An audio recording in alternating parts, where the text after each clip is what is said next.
বিটিচিত এতিয়া চলিছে নিৰ্বাচনী বঁটা প্ৰচাৰ তুংগত উঠিছে সকলো প্ৰাৰ্থীৰেই আৰু মই উপস্থিত আছোঁ এই মুহূৰ্তত 5 নৈ চেৰফাং সমষ্টিৰ বিজেপিৰ প্ৰাৰ্থী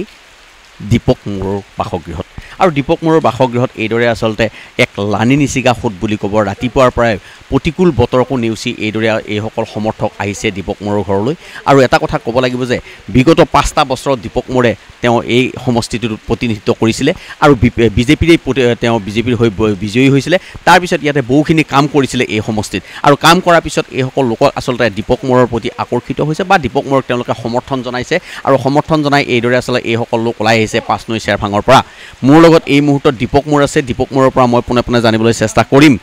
দাদা অলপ উঠি দিব কেনেকুৱা আপুনি যেটো 5টা বছৰ অতিক্ৰম কৰিলে আকৌ এইবাৰ আপোনাক প্ৰাৰ্থিত্ব প্ৰদান কৰিছে বিজেপি দলে কি ক'ব কেনেকুৱা নিৰ্বাচনী চাওক বিজেপি দলে প্ৰাৰ্থিত্ব প্ৰদান কৰিছে তো তেওঁলোকে চাই মিলি প্ৰাৰ্থিত্ব দি আৰু গোটেই সাৰ্ভে কৰিছে তো প্ৰথমতে মই বিজেপি দলৰ মানে শীৰ্ষ নেতৃবৰ্গ ৰাজ্যিকৰ আমাৰ দিলীপ শইকীয়া ডাঙৰী আমাৰ মাননীয় সভাপতি হৈ তেখেতে আমাৰ মাননীয় মুখ্যমন্ত্ৰী দলৰ সকলো কাৰ্যকৰ্তাই মোক যথেষ্ট সহায় কৰিছে যাৰ কাৰণে মই প্ৰাৰ্থিত্ব পাইছোঁ আৰু ৰাইজৰ মাজত এটা ভাল প্ৰভাৱ আছে পৰিৱেশ আছে গতিকে আমাৰ জয় 100% নিশ্চিত আৰু যোৱাবাৰ মই গোটেই ওদালগুৰিৰ ভিতৰত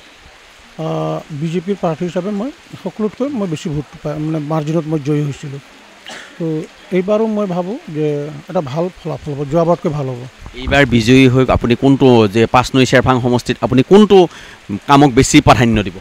চাওক মোৰ ইয়াত সবতকৈ বেছি মোৰ সমষ্টিটোত 4-5টামান নদী আছে 5 নৈ নদী পাগলা নদী ফুলুগুৰি নদী ধনশিৰি নদী ৰৌতা নদী আৰু এই 4টা নদীয়ে মোক যথেষ্ট গৰাখহনীয়াৰ সমস্যাৰ সৃষ্টি কৰে আমাৰ মানুহবিলাকৰ বহুত সমস্যাৰ সন্মুখীন হয় মানুহবিলাকৰ বহুত অসুবিধা হয় গতিকে মই গৰাখহনীয়া ৰোধৰ ওপৰত মই প্ৰথম 1 নম্বৰ মোৰ গুৰুত্ব থাকিব দ্বিতীয়টো আমাৰ ভিতৰুৱা অঞ্চল আমাৰ বহুত এফআৰচি এতিয়া বাইদেউসকল আহিছে আমাৰ বহুত মানে অলপ এফআৰচি বুলি কয় মানে আগত এইটো ফৰেষ্ট আছিল এতিয়া মানুহ বসবাস কৰে তো আমি তাতো মানে যাতে আমি অলপ ৰাস্তা ঘাট অলপ বনাব পাৰোঁ সেইটোৰ ওপৰত আমি গুৰুত্ব প্ৰদান কৰিম আৰু চাম যাতে অহা দিনবিলাকত আমি যিমান সুবিধা দিব পাৰোঁ যাতে ঘৰ আজি আগত ঘৰ পাবলৈ বিনা পইচাত দিব লাগে বিনা পইচাত ঘৰ লৈ পায় আগত মানুহে আপোনাৰ কি বুলি কয় ঘৰৰ নামত দুৰ্নীতি হয় ঘৰটো সম্পূৰ্ণ নহয় আজি আমি থকাৰ কাৰণে অৰুণোদয় মানুহে নিজে পাইছে অৰুণোদয়টো আগত যদি আমি নাথাকিলে আজি অৰুণোদয় নামতো পইচা ল'লেহেন নাই বাইদেউ এইটো পৰিৱেশ হ'লেহেন নাই তে বাইদেউসকল আছে এইটো সুধিব পাৰে আজি আমি অন্থাই বিথাংগি দিছোঁ যি আঁচনি আছে ৰাইজৰ মাজত আমি লৈ গৈছোঁ তো মানুহৰ মাজত বিজেপি দলৰ প্ৰতি এটা ভাল ভাৱ আহিছে যে বিজেপি দলে ভালকৈ কাম কৰে সেইটো ৰাইজে অনুভৱ কৰিছে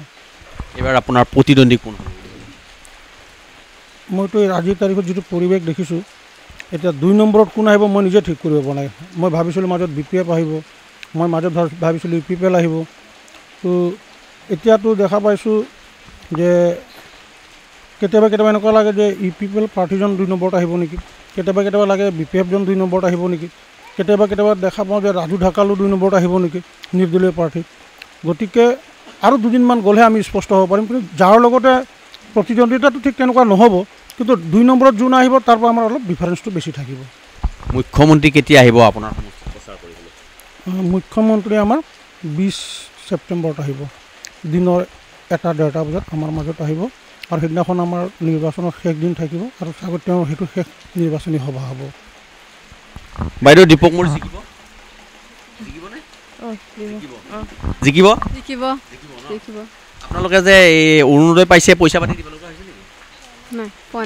নাই আচলতে এটা কথা ক'ব লাগে যে এইসকল মহিলা ৰাতিপুৱাৰ পৰাই আচলতে দীপক মোৰৰ সমৰ্থক এইসকল মহিলা ওলাই আহিছে ওলাই আহি এটা কথা যে ইয়াত আচলতে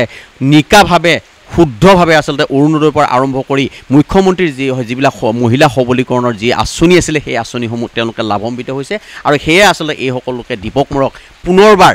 5 নৈ চেৰফাঙৰ পৰা বিজয়ী কৰাব আৰু এইদৰে আচলতে সমৰ্থকসকল আহি দীপক মোৰৰ ঘৰত ভিৰ কৰা পৰিলক্ষিত হৈছে